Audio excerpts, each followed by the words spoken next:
All right, ladies and gentlemen, welcome to No Final Bell. This episode is going to just be slowly focused on AEW. I know, Yeah. shocker. Just AEW, no Impact, no NWA. We are no Well, longer going to be talking about NWA yes. for reasons um, on this show because of everything with William Patrick Horgan and Nick Aldis. Well, that's not really the main reason, but it's one of the reasons.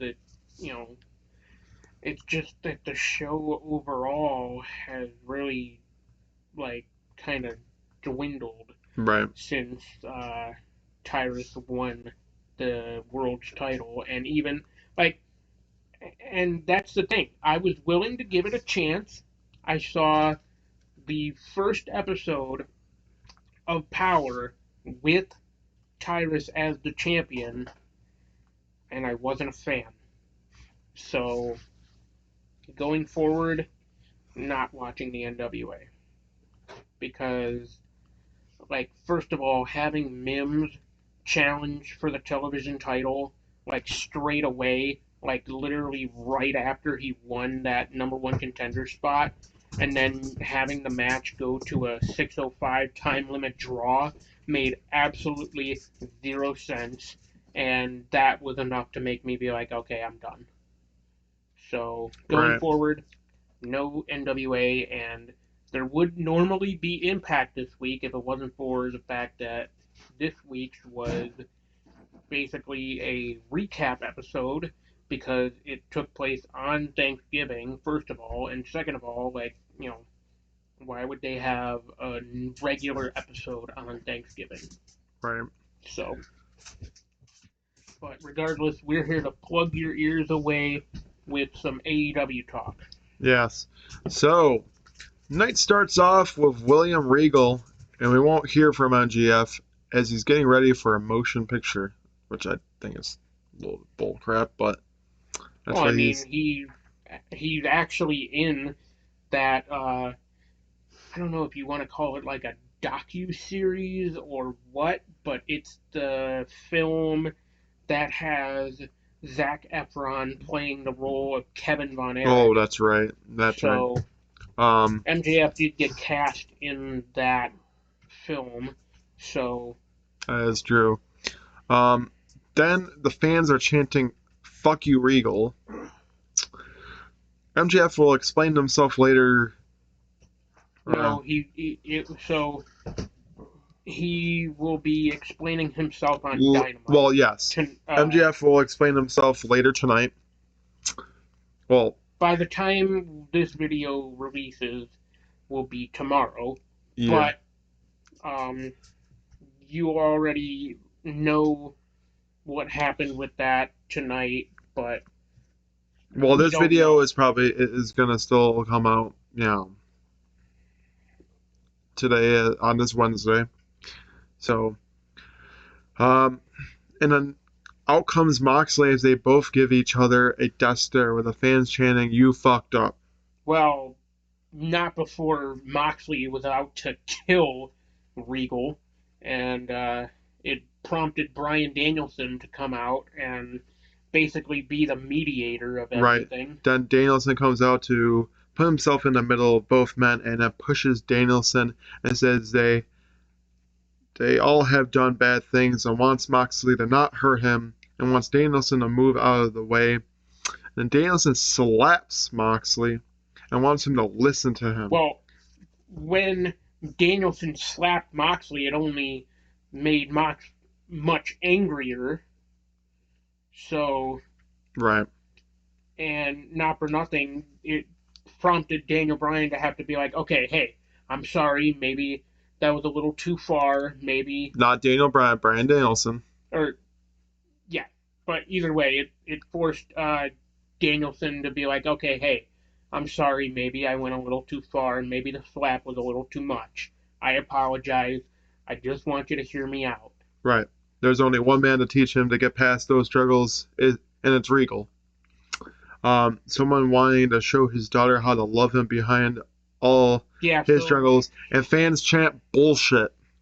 well, basically the whole thing was like Danielson is saying like, oh yeah, my dad had these struggles and all this stuff, didn't understand it, and for the past 10 years before he passed, I could love my father because of I understood his struggles and all that stuff.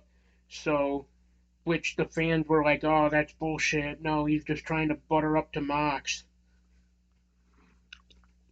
And then Danielson says he loves Regal and makes Moxley really think of what to do next. And Moxley then stares at Regal and only wants him to do one thing from him and wants him to run far away as he can and never come back right now, and tells him to walk and keep on walking. Tell you what, I really do think that the whole Moxley and MJF thing is not over with. I think that there's still going to be some kind of rivalry between those two. But then again, who knows? I could be wrong. But Well, we definitely know that MJF, or Moxley, I should say, is going to want his rematch.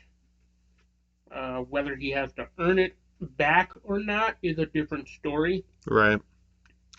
But definitely Mox is in line for a rematch.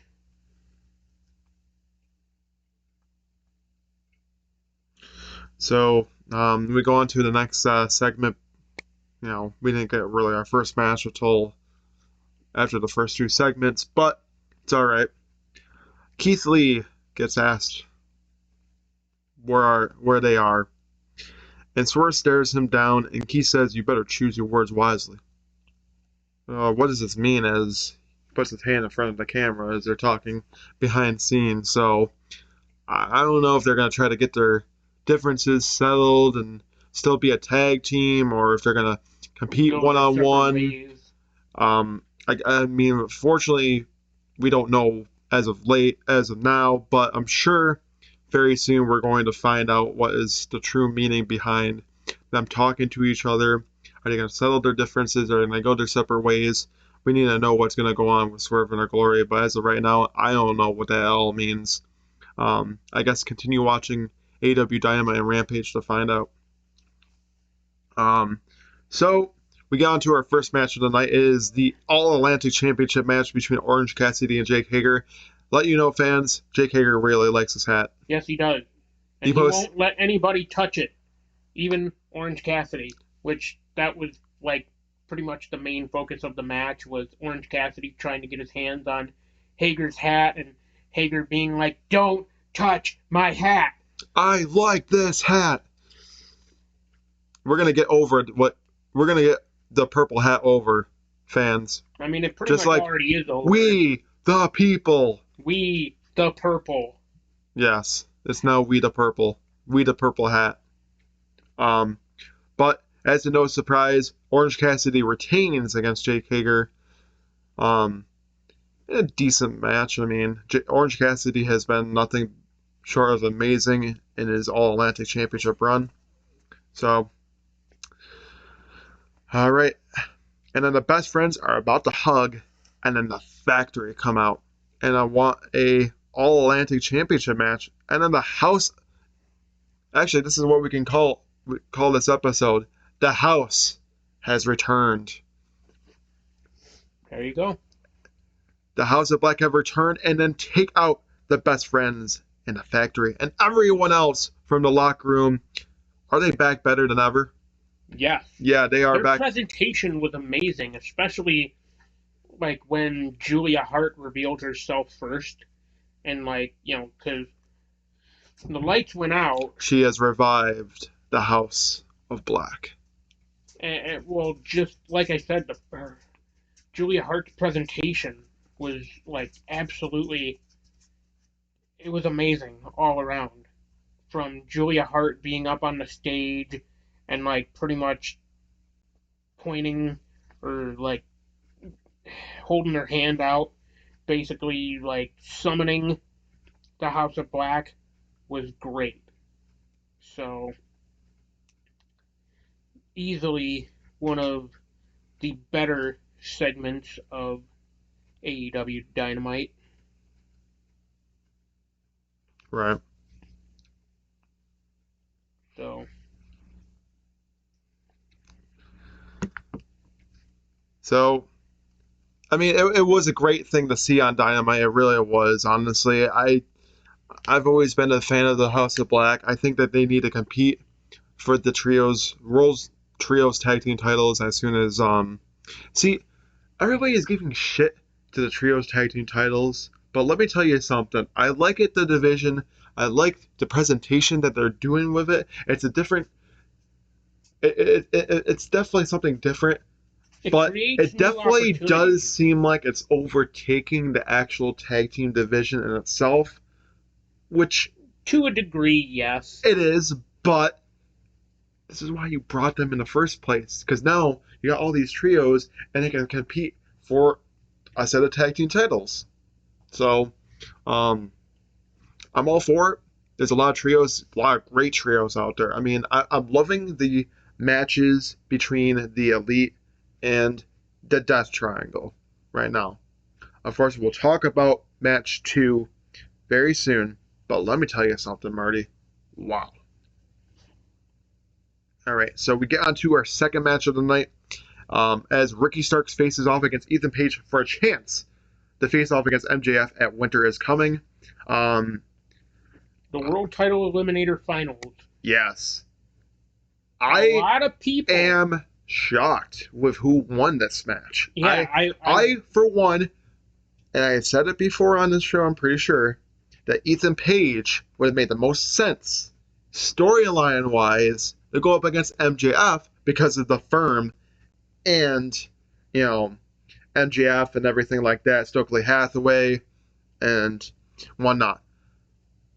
But they swerved us all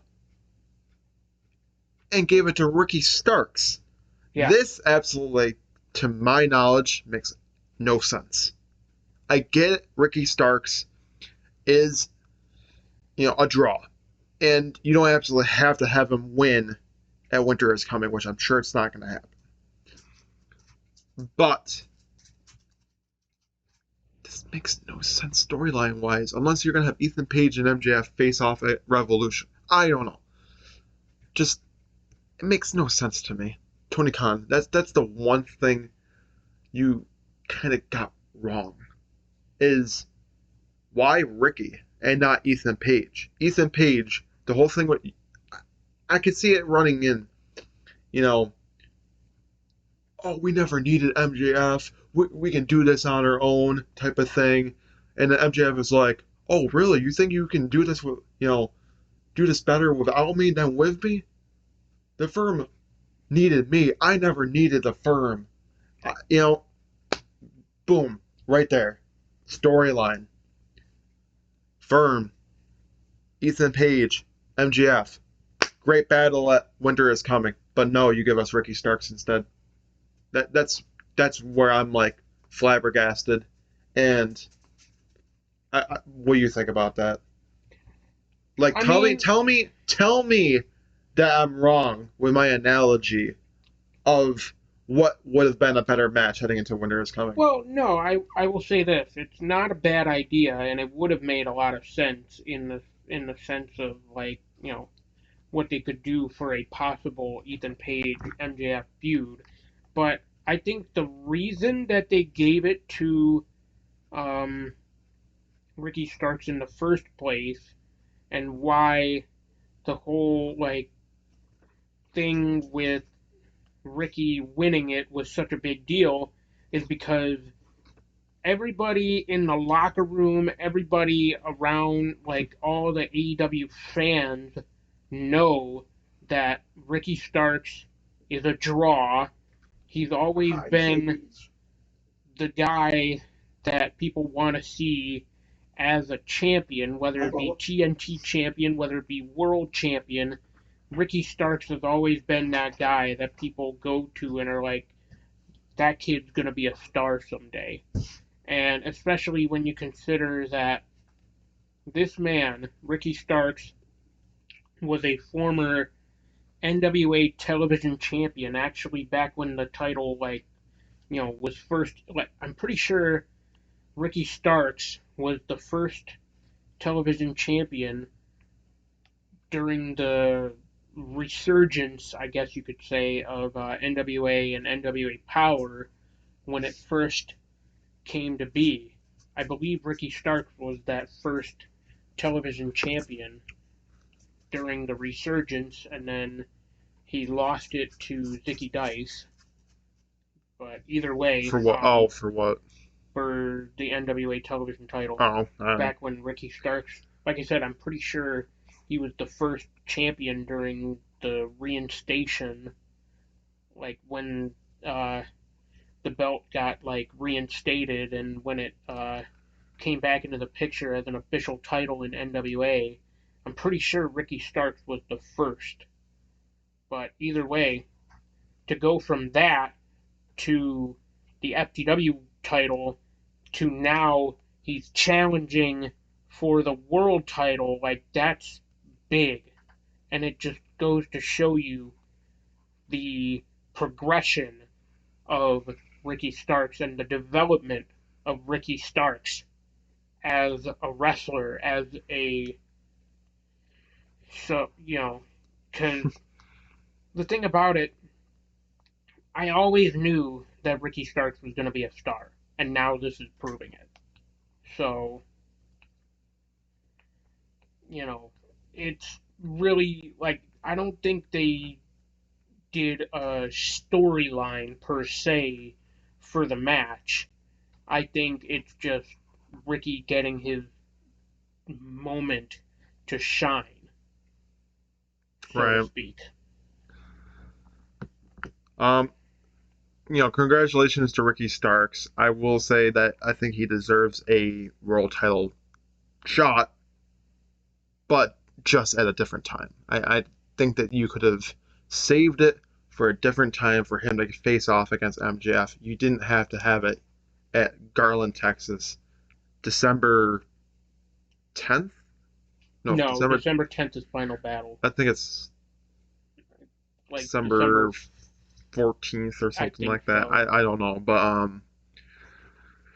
either way, actually I think it would be the 14th because the 11th is Sunday. Yeah, December 14th in Garland, Texas. Winter is coming. You could have saved that match for a different time, but I think this is just a wild theory that I have, but I think the reason that they did it was because Tony Khan didn't want to face any possible backlash if Ricky Starks didn't win the title I tournament. don't think there would have been any backlash with that, to be honest with you, because the real thing is. Well, that's the thing too. The Is a real lot of thing people is expected it to be Ethan Page anyways, exactly. so there really wouldn't have been that much backlash. See, but it is still weird to see, because now I don't know the reason why. With Ethan Page not winning, what do you do with him going forward? This would have made the most sense for him facing off against MJF, because then you could have had him prominently shown on television. Well, you could have had him. I think the only reason right now why they didn't do it is because Ethan Page's main thing is with the Firm and the Hardy Party. I know. I really Which is sad in and of itself because, first of all, they're wasting it away on Dark and Dark Elevation, True. which, let's face it, hardly anybody watches it. Well, I mean. But even just in general, if it wasn't for the fact that they're relegating that kind of content to Dark and Dark Elevation, right. People would actually be invested in that storyline. But I know. So we're gonna continue here, even though we do have quite a bit of time. Wardlow, who is no longer the TNT champion, claims he still is, and that this is Wardlow's world. Thoughts? Well, it makes sense why he's saying I'm still the TNT champion. Yeah, because he never got beat. He was not involved in the final decision, which tends to happen a lot in those multi-man matches. Yeah, because if anything, fatal four-way, fatal five-way, or right. A six-pack challenge kind of thing. Because when the champion is not involved in the decision, they it's like a typical wrestling cliche of the champion, the former champion cuts a promo where he's like, "Oh, I'm Watch out still for the the cat champion. I never lost it." right behind you. So, whereas like the whole thing about it is like, Nice try. he. So I get where Wardlow is coming from, but it's just one of those things of like, no, dude, you're not the champion anymore. You lost it. Like, just own up to What, Lola? I know it's always weird, but actually speaking of Samoa Joe, he is the open challenges are going to be back. So later tonight it's going to be Samoa Samoa Joe Joe versus a AR newly signed AR AR Fox. Fox. Yeah, honestly, what better way to give AR Fox his first match as his new signee to have him go up against a TNT championship. I would like to see TNT title open challenges more often, primarily on AEW television. That is what brought prestige to the TNT championship in the first place.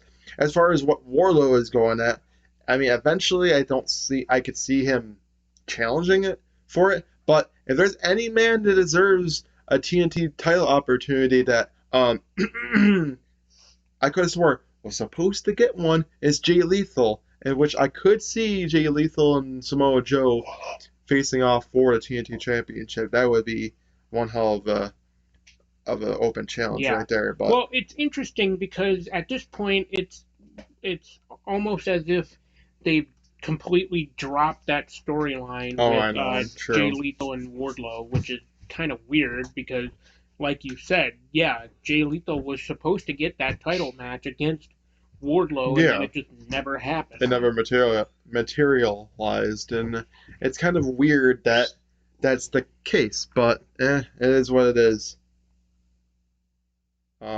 So we got into the next thing here. Kiera Hogan has been replaced with Red Velvet as the new baddie. Thoughts? As long as it means that Kiera Hogan is actually the utilized more as a wrestler, which is what she wanted to do in the first place. I think that's probably the plan. Then, by all means, that's perfectly okay with me that she's been replaced in the baddies. Yeah, it's kind of weird to see Red Velvet the way she is because you can't call her Red Velvet without the red anything. She doesn't have any red hair anymore. She doesn't have the red dreads. So how can you call her Red Velvet? She never really had dreads, but it's she dyed her hair black, and it's like I don't know how I feel about that. So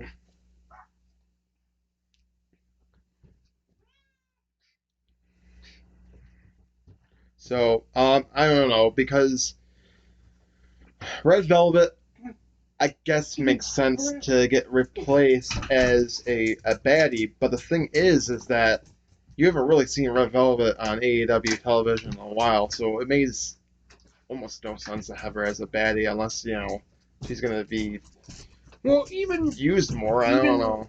Even just in general, think about that too. Is like at one point, Red Velvet and Jade Cargill were like feuding, so now for Red Velvet that kind of does seem weird because to team with Jade as a baddie. Like I'm pretty sure Red Velvet at one point was already a baddie, and now she's like back in as a baddie. But overall, it doesn't make a lot of sense because it's like where was she in that period where she wasn't a baddie? Right. So to be honest with you, it's just a weird situation all around. Yeah, it is a weird situation to see Kiera Hogan getting tossed to wayside because she was with Jade for the longest time as a baddie, and now it's okay, Red Velvet ultimately as a baddie now. Like what? That makes no sense. Well, not to mention the other one there, Layla Gray, initially was like an interim baddie. Now she's like a full-time baddie, which that's I don't the know, whole to be honest with you. I feel like now I feel like nowadays they're starting to run out of ideas with Jade Cargill They in kind of terms of are. opponents and even just in general with like her I baddies. really do think at this point they're really trying to wait until Chris Statlander comes back to dethrone her, which is fine with me. I'm okay with Well, Chris Statlander dethroning her the thing is for the though, it's TBS championship, but the thing is though, at that give it point to you're somebody else. well, that's the thing. At that point you're dragging it out You kind of are. with It kind of Jade seems like Cargill it. being TBS champion and even like keeping her undefeated streak going. Like Honestly, you're I just mean, dragging depending it on out to the how point long. where you want Statlander to return and be the one to dethrone Jade Cargill, which, Right. by all means, that's fine if that's the way you want to go, but at the same time it's like I really think they should take the title off of her beforehand and not have her undefeated streak go on for so long, like until Statlander is able to actually be healthy enough to wrestle. Because at this point, it's like, man, Statlander has just had a string of bad luck. You know, already like even at her young age, she's pretty much going through the Tegan Knox treatment where it's like her knees are just like giving out on her and it sucks. But at the same time, it's like, what else really is there for Statlander? Because like you pretty much have to build her back up to this point of like challenging for the titles or challenging for any title Right. for that matter. Um, Not for nothing. Ultimately, before she had her character change and before she even injured herself again, when she challenged Britt Baker for the women's title at that point, you should have given her the world title. Probably. Not for nothing. So we get on to the next match of the night. Match 2 of the 7 match series between Death Triangle and the Elite. I tell you, this has been the best wrestling, the best matches as of late. 2 matches in, and we are getting some of the best work between both of these trios. The Elite are just, on par and like they haven't missed a step with being gone for a couple months.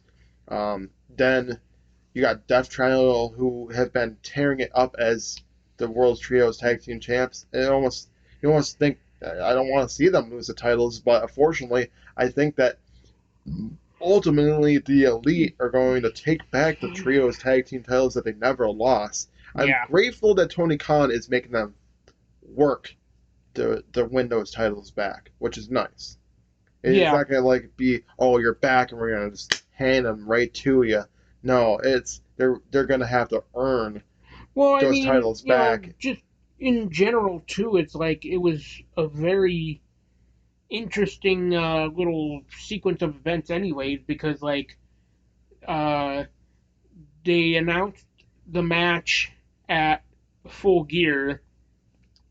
Initially, it was going to be for the trios titles, and then next thing you know, it's like, oh yeah, this is match one of a best of seven series. Like what?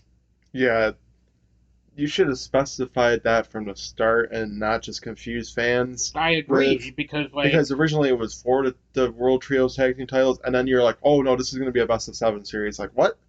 yeah, Tony Khan with some um, insulting the intelligence of the fans. yeah, Like kind that's of.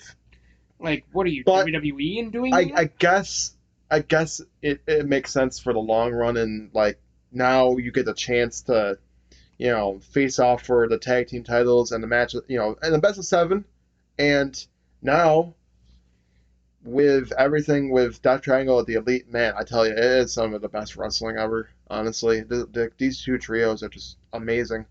Um, I would like for whoever does win these trios tag team titles to face off against the House of Black and start up like a rivalry, because that's going to be some much seen wrestling.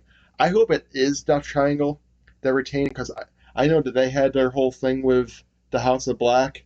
Yeah, So I would like for them to keep that like whole rivalry kind of going again.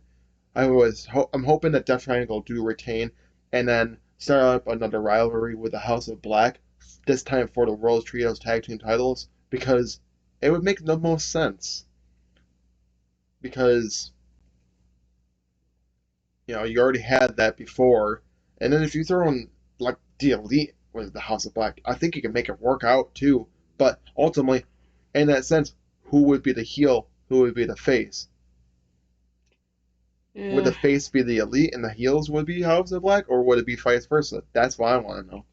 If that was to be I the don't even case. know if they would go that route, if you could even pull that off, going that route, because it wouldn't really make a lot of sense. Because that's why, like, and especially in AEW, every now and like at times it's kind of hard to like really see who's like heels and who's faces. Right, At times it seems like that, but ultimately they have that all figured out.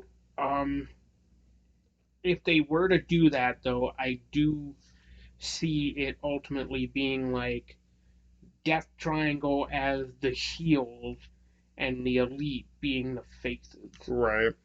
We could. I mean, Because ultimately, like Death or the House of Black are like kind of that anti-hero faction, anyways. If you really think about it. right, true. So we go on to the next little thing. Thunder Rosa and All Elite Wrestling have come to an agreement, and she has had to relinquish the AEW Women's title for the betterment of the women's division. Thoughts? Now, Tony Storm's Reign, reign has been now considered as a women's championship reign, not an yes, interim women's championship reign. And Jamie Hayter is officially also the the AEW undisputed. women's world champion. Yes, undisputed. Um, it's crazy that this had to happen in the first place with Thunder Rosa and All Elite Wrestling. I guess her injury is a lot more serious than originally thought. I mean, I do Well, think that she'll be back for Revolution. I do think that. well, that's the thing too, is you have to consider that her injury was probably going to take a while as it is, considering that she relinquished the title, or not relinquished. She had to.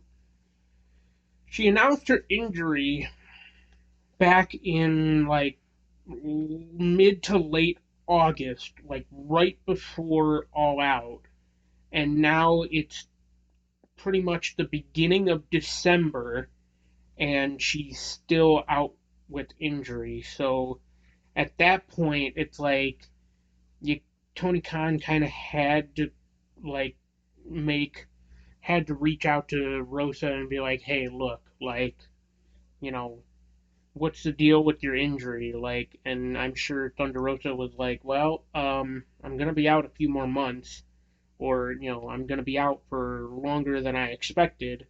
And at that point, Tony Khan is like, "Okay, well, we need to make a decision here, and I know it's gonna be tough for you, but we we need to drop the title from you." And I'm sure Thunder Rosa was like, "Yeah, I agree, because like you know this title, like, it needs a proper world champion, and that should be Jamie Hayter right now." So I'm sure that's the direction that they went with um,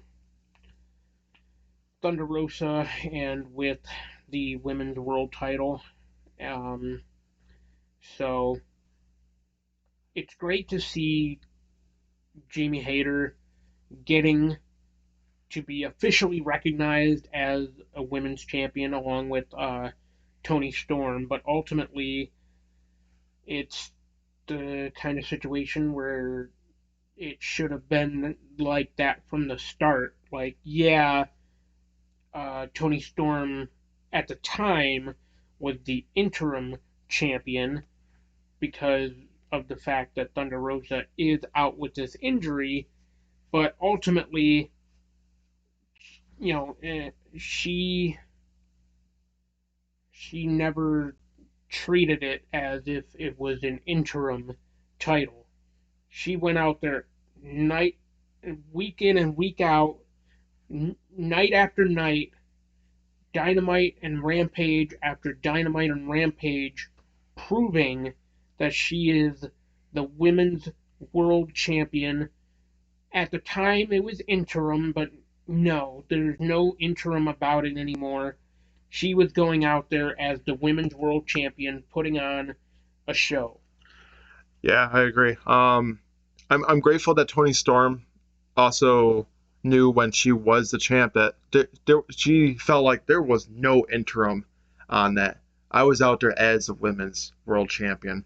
But going forward, speaking of the world champion, the women's world champion, her and Britt Baker team up to face off against Sky Blue, Willow Nightingale, and JAS in a triple threat tag team match, and Britt Baker and Jamie Hayter beat the teams of Sky Blue, Willow Nightingale, and JAS.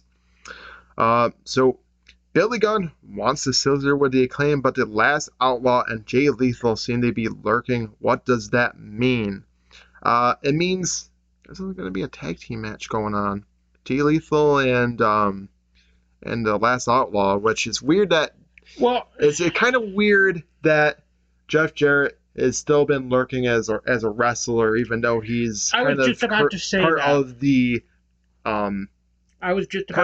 business team. I was just about to say that old school NWA TNA fans are definitely looking at this whole like Jeff Jarrett thing in AEW, and they're thinking, "Oh God," they're having flashbacks, and they're having basically PTSD from the time that Jeff Jarrett was like the head, I guess you could say, booker in charge at TNA around that time, and he would just constantly book himself to be the top guy in that company and holding the 10 pounds of gold like almost all the time, and at one point even preventing Monty Brown from winning the title. So, well, I mean, Jeff Jarrett, those old school fans are having PTSD and very bad flashbacks. Jeff Jarrett, like, oh God, not this again. Right. Jeff Jarrett still has a lot to prove. I mean, he's about as much in great shape as Billy Gunn is. It's kind of crazy. And I think they're even around the same age. I know. It's weird to see. Maybe some people at their age, and I'm not going to name names, should take some notes. Maybe Chris Jericho should take some notes about being in great health. Of course, don't take roids, but still. I look at it this way: for what it is, Chris Jericho is in okay health. Right. Yeah. Honestly, I'm okay with a tag team match coming in because I think it was going to be meaning to happen anyway. Might even be a trios match for all we know. It might be Satnam. Satnam might get in there too. I would like to be able to see Satnam Singh actually compete more. I mean, he never does. On, like, dark. I'm pretty sure he does on like Dark Elevation. But which have this as a trio. Have this as a trios match. Honestly, I would be totally fine with that. Have the Acclaim that Billy Gunn against Jay Lethal, Satnam Singh, and the Last Outlaw. Now, this is just like me, but and even then, I'm not really one for like big man like face-offs, I guess you could say, in wrestling. But at this point, why don't you book? Now he's Captain Insano, but why don't you book Paul White versus Satnam Singh? I wouldn't want to see it, to be honest with you, but that's just me. I'm sure a lot of people wouldn't want to see it, to tell you the truth, but at the same time, it's like, hey, it's an option. Yeah, I mean, it is, and you can, It's literally the only big man, like, showcase that you even have available right now in AEW. Right, true. And I know a lot of people, like I said, don't want to see like big man like matchups, mm, especially Paul White versus Satin. But at the same time, I look at it this way. Like I said, it's the only big man like matchup you really have in AEW, and even then, it, you know, it would be a great first for AEW to have this as like a big man true. showdown. You know, So we get on to the final the main or event the of main event Dynamite. of Dynamite. Yes, for the ROH World Championship between Chris Jericho and Tomohiro Ishii. I hate when they say Ishii. I don't I think that's mean, how I it. used to I don't pronounce know it if as it's Ishii as well. Ishii. Like, I don't know if it's I think Ishii you can or pronounce it Ishii. either or. It I think really, it's Tomohiro Ishii. I think I it think sounds so more too. Japanese But like than Ishii. either way, Ishii. either way, this this whole Because I'm pretty match, sure the second I is silent I'm anyway. pretty sure it is So too. But this, so little backstory of how this match even came to be. Uh, Chris Jericho, you know, the whole thing of like he's trying to tarnish the legacy and whatnot of Ring of Honor, and he's targeting like past Ring of Honor champions, mhm. even women's champions, because he doesn't care. Um, so, which Orange Cassidy was like, hey, Tomohiro Ishii is a part of Chaos, and he was a former Ring of Honor television champion. Why don't you put your world title on the line against him this Wednesday? And so Jericho was like, okay, fine. I'll put my title on the line against Ishii. And that's what happened. That's what led to this match. So, um, that's how we got here to this match. Yeah, and And then Chris Jericho and Tomohiro Ishii, I tell ya, man, dude, slapping they beat the battles. hell They out of each they did other beat the hell out of each other. to the point where even at one point during the match, Jericho got chopped by Ishii. Although, A blade job. yeah, Yeah, sorry and to bled. expose the I business, know, and people, bled from but the hey, chest, but there's no okay. See, yes, the chest can bleed, but not naturally that bad. well, especially not from a chop. Like the Exactly. worst thing that can happen Now, from a chop is like, if I there's mean, you can if you if get chopped like right, one too many if times I or was fast enough, yeah, your chest can start to like blister up and like bleed that way, but right, not naturally like bleed. So yeah. that, So yeah, there was no way humanly possible that Ishii could have naturally busted Jericho open from a chop. right, exactly. So if I was ever to meet Chris Jericho and there was only question I would want to ask, it would be, what made you decide the fucking blade in a match made like that wasn't even anything rivalry based or anything like that? You just decided, oh fuck it, let me just blade right there and then Well, I don't know if you should do that because I feel like he would actually get very upset at you for exposing the business and even saying that. So, best to just keep that to yourself, if look, anything. listen, damn it, I'm not But exposing the business. I'm just saying that it made absolutely no sense in a match like that to even decide, oh, nope, I wanna bleed from my okay, chest in this here's the match. thing. I can understand why he did it to like sell the illusion of Ishii's chops hurt that much, but like even still, like you Right. didn't have to like nick yourself on the chest But just I to will like, say that there was a lot of great, offense in this match. I mean, Chris Jericho and Tomohiro Ishii brought it. Um, Ishii is up there in age. He barely walks, but let me tell you yeah. something. When it gets into the ring, Oh, he turns it he on turns it on. when he's in the ring. Headbutting guys, slapping guys, There's a using any reason kind of he's called offense. the Stone Pitbull. Exactly. Chris Jericho had to literally throw anything out of his arsenal to try to beat Tomohiro Ishii, and he was able to. He retains the ROH World Championship, and It wasn't easy though. He had to resort to the exactly. Lion Tamer. Yeah, he had to resort to it. Literally, I told you, anything in his arsenal to be able to beat Tomohiro Ishii, because a lot of times he doesn't pull out every single move in his arsenal, but he had to in this case against Tomohiro Ishii to retain the ROH World Championship. And that is how Dynamite ends. We got into Rampage as FTR and Top Flight face off against each other for the ROH World Tag Team Championships. And a match that was alright. I mean, I wouldn't say it was really like, wow, this is the greatest match. Hate to say it, nothing against Rampage from Black Friday, but not that great. I hate to say it. So kind of want to run through this as best and I guess fast as we can, because it's not like these matches. There's not really much to really talk about. To be honest with you, because it just felt like another Rampage kind of. But FTR retain against Top Flight. To really no big surprise there. Although but the one thing I did want to talk about is the fact that a lot of people in attendance for the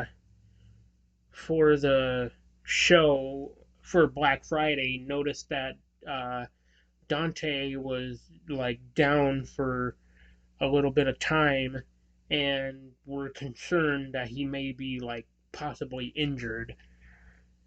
I hope not.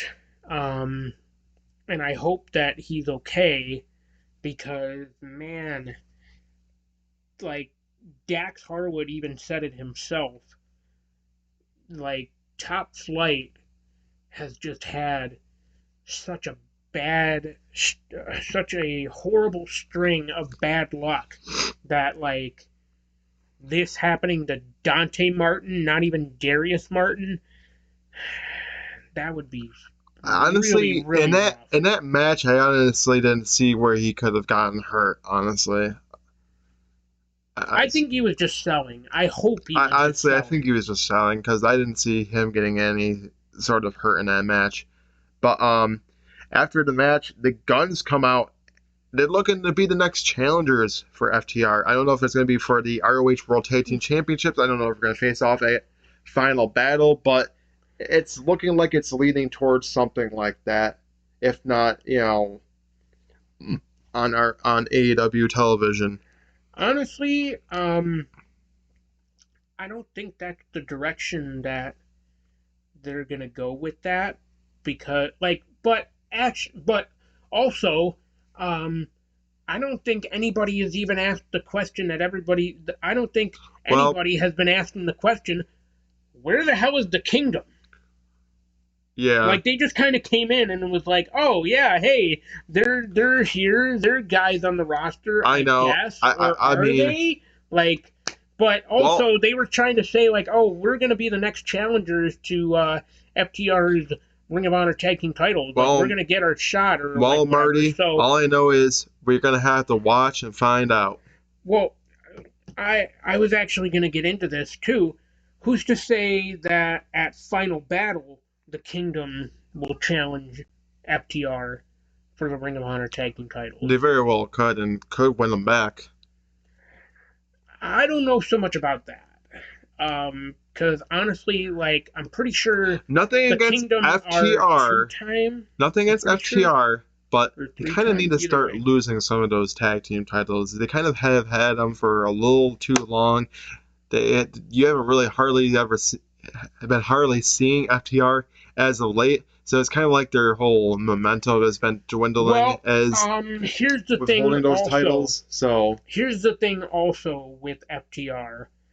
They're also their contracts with AEW are said to be coming up soon in like 2023. So, and I believe they said it will be coming up in like April of 2023. So, yeah, I think it's safe to say, if anything, FTR could possibly sign with either AAA or New Japan, because that, like, they still hold the titles, the tag team titles over there. Hmm. Um, as far as like Ring of Honor and AEW goes, it would be nice to see them get a second title reign with the AEW tag team titles, but I just don't know if Tony Khan right now is really even like booking that. I think right now he's really focused more on like trying to build towards Final Battle, which is okay. You know, you gotta build to that pay per view anyways. But at the same time, it's like, don't forget that FTR are still contracted to AEW. They have been number one contenders up until Keith Lee and Swerve Strickland beat them for months. And then, like, Right. now they're kind of going down into the That's what I'm ranks and saying. going down the card in That's the what I'm tag team saying. division. It's I like, think it's time why? for them to lose a couple of those tag team titles, if not all of them, to start focusing more on AEW and that tag team division too. Because this is where I'm getting at. As of late, ever since you brought in the World Trios tag team titles, it's kind of like the tag team division, like the actual tag team division, has kind of gone down because most of those tag teams that would be competing in the regular tag team division are now in trios and trying to go after the trios tag team titles. It's kind of almost like Yeah, that is overpowering the tag team division itself, is what I'm getting at. yeah. I So, mean, I look at it this way. Just in general, right now, too, like, AEW has way too many damn belts. Um, and it's definitely showing because, especially as of late, with the overflow of championships in AEW, uh, including the Ring of Honor titles, like Tony Khan is just overwhelmed. That's pretty much what it boils down to. And at that point, I look at it as like, well, okay, Tony, maybe it's time to actually like have somebody like Regal or like whoever else they have in AEW that has like been uh, um, a creative guy or whatever take control right. while you just sit back as like the GM and are the one who like Yeah. you don't have to be like the head of creative anymore. Like hand over the reins to somebody else. Like you can still be the general manager or whatever. Like you can still be like the CEO of the company. Right. You don't like just let somebody else take the reins Mm, because you're clearly overwhelmed. You're clearly trying way too hard to run this company on your own. right. You have people in your company that can and probably will be able to like help you further, like Jarrett, for example. Have Jarrett be the new creative guy. Yeah, I mean, you I could. don't know necessarily how much of a good idea that would be, but at the same time, it's like he's an option. True. So we're going on to more, about ROH Final Battle, and Chris Jericho will challenge Claudio Castagnoli at Final Battle for the ROH World Championship. Thoughts?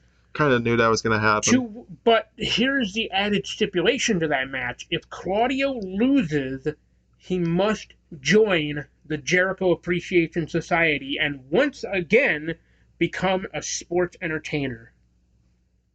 Honestly, I can see him probably winning the title back, but who knows?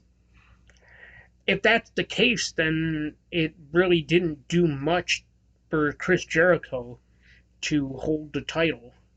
I mean, it brought more prestige to it because he was Like, facing off yeah, against former that's the thing. ROH I was actually champions. gonna say that. I was saying that myself. I'm like, Chris Jericho can really be in that discussion of like the greatest Ring of Honor World Champions like of all time because especially during this like period of time, he helped bring eyes to the product of like Ring of Honor just in general, and he brought eyes to that championship. Right. He pretty much made a dying championship worth like tuning in for. And even just in general, like this that title has started being defended more on like AEW programming and AEW like pay-per-views and everything. And I guarantee you that because of Jericho being such a big name and Jericho like bringing all these eyes to Ring of Honor in general, I guarantee you it's going to increase the pay per view buy rates on Bleacher Report for Final Battle. I guarantee you. All right, going on to the next thing. Toni Storm, who is talking without any makeup. It's kind of weird to see her like that because, like, it threw me off. I was like, what the hell is this? And I was like, oh, it's Toni Storm. I was like, she looks so weird without everything. But, yeah, she vows to get the title back. Awesome. I think you had a great run as, women's world champion.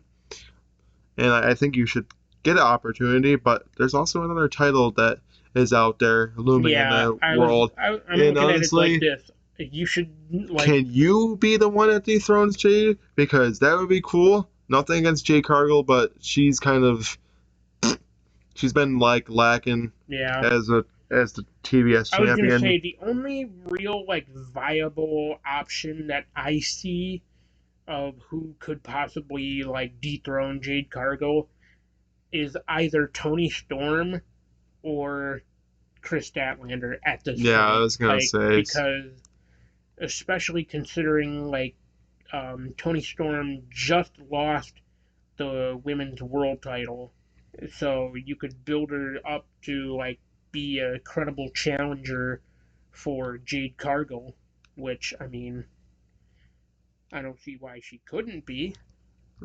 So good. I mean, so we got into the next match of the night. Hikaru Shida faces off against Queen Aminata and beats her. Not really much that way. In a nothing match. And nothing like that. So we got into the main event of Rampage as Rush the Butcher and the Blade face off against. Oh, wait! You just skipped an entire. Oh, about Athena or Darby or no, Darby Allin. Darby Allin faces off against beats Anthony Henry. Well, that. Athena. To talk about there. Though, yeah, but, Athena wants a shot at the ROH Women's World Championship. Thoughts? It's kind of sad that you've lost all hope in her in AEW, and now you gotta say, oh well, we can give you a Women's World Championship, but not in AEW. It's gonna be for ROH. What? Yeah, like so that. You're gonna have her beat Mercedes Martinez, I would think. Possibly. That's probably what's gonna happen. They would challenge at Final Battle more. Challenge at Final Battle, and you're gonna have her possibly beat her then, and you're gonna make her the face of the Ring of Honor women's division. Fine, it's all I'm okay with that. But at the same time, it's like. But why bring half of these women into AEW, especially her who had such great promise?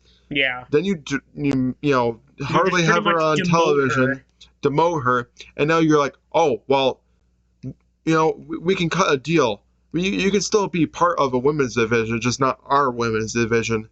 You can be a part of ROH's women's division, which, fine, but really?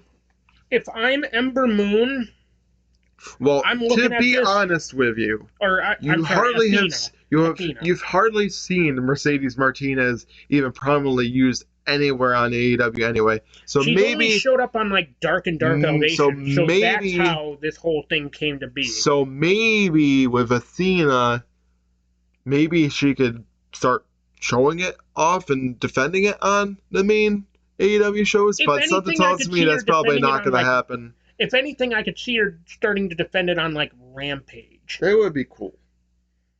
Like, if anything, just start showing off, like, your Ring of Honor champions on, like, But like I can see, if anything, what I think they should do, but at the same time, I could see why they aren't doing it, is because Tony Khan himself was saying, like, oh, Ring of Honor is like, past being like showcased on YouTube or like, he said something about along those lines.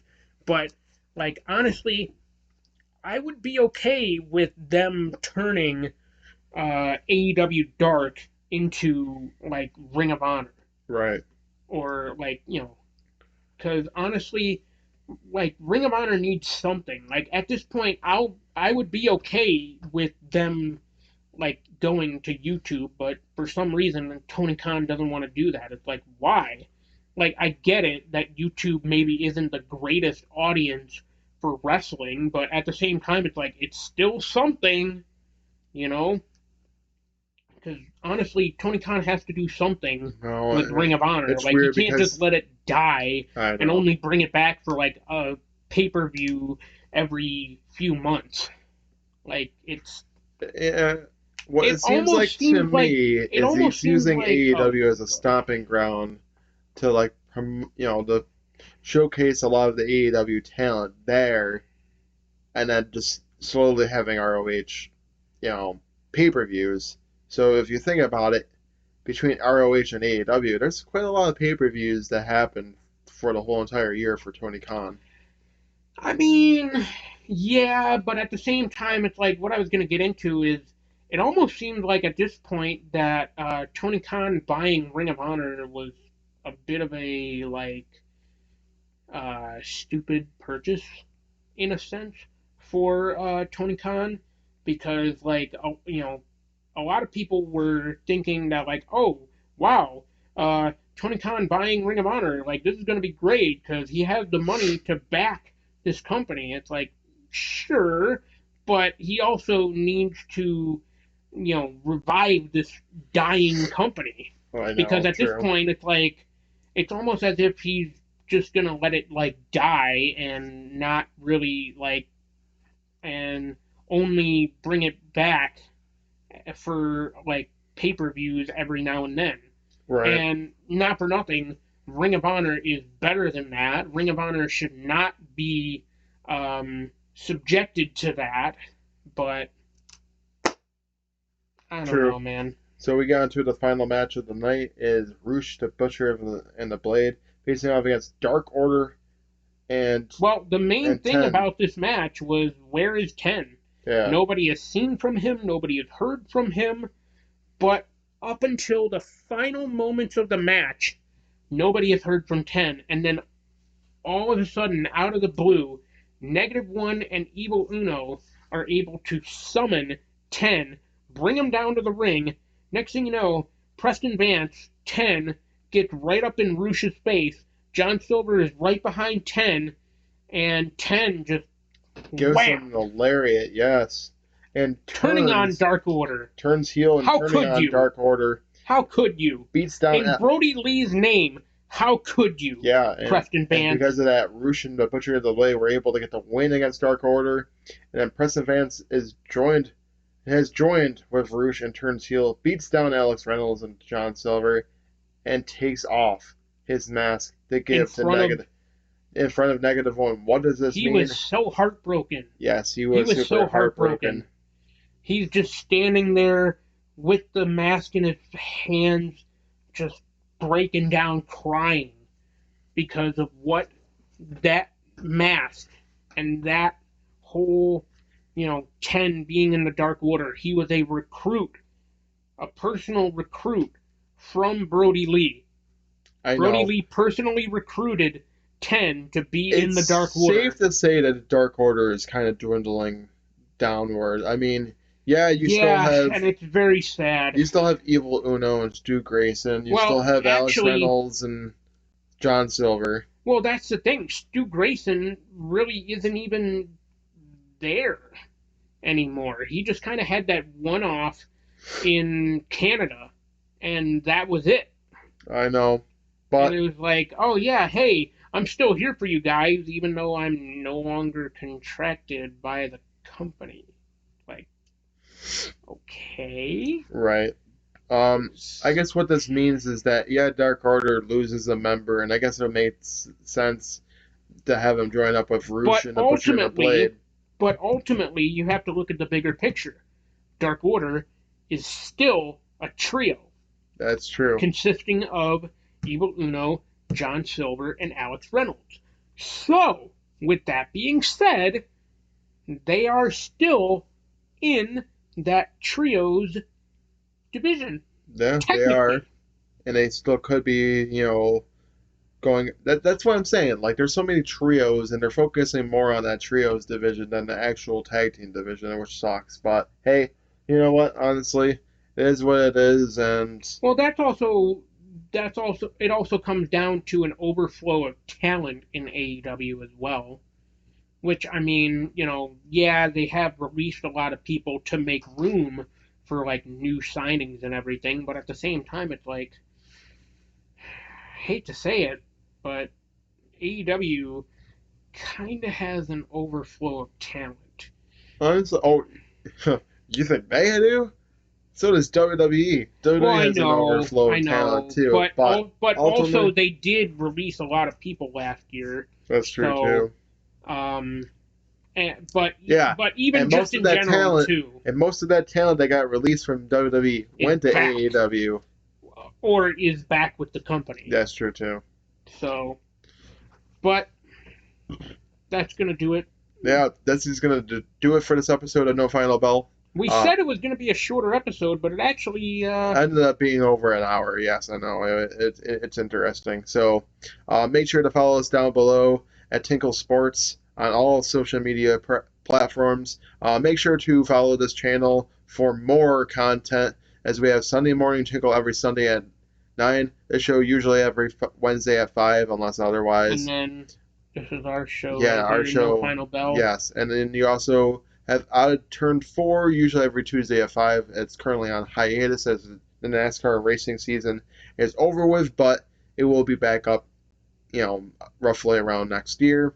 Um, we got football and basketball and hockey prominently being the main things. Of course, there's the World Cup too. Go USA! Hopefully they can win it all this year. That'd be cool.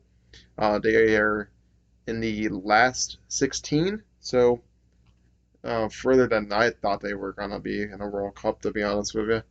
But if anybody's a soccer fan, we might talk a little bit about it. Of course, congratulations to Kemba Walker. He is now back in the NBA. I mean, he was in free agency, but he is back on the NBA team. He's looking sharp. First practice with Dallas, he looked pretty sharp, running around pretty well, hitting some shots and threes and whatnot. So I'm hoping that he can bring some production to the Mavs. But other than that, this is going to conclude this episode. Thank you for watching. As always, we will see you in the next video. Goodbye, everyone.